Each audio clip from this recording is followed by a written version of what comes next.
I have BlackBerry Motion, and let me show you how to insert here the micro SD and nano SIM card. So at the very beginning, let's start by pressing the power key, choose power off, and wait until your device will be completely switched off.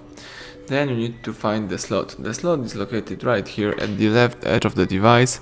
So let's just simply open this slot by using special eject tool, or you can use simple paper pin.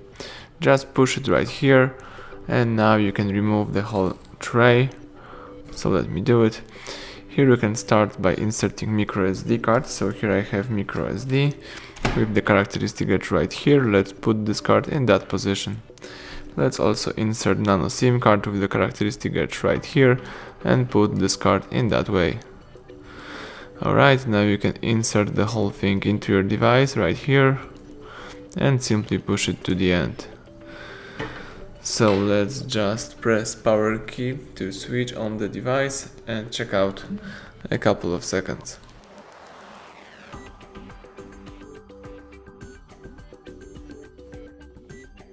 Alright, let's now unlock the screen, and here you need to use the apps icon, find and select settings, choose here the storage, and as you can see the device is using our SD card, so the micro SD was inserted properly, and you have to wait a few seconds until you will also have the mobile network connection. So everything went well, thank you for watching, please subscribe our channel and leave a thumbs up under the video.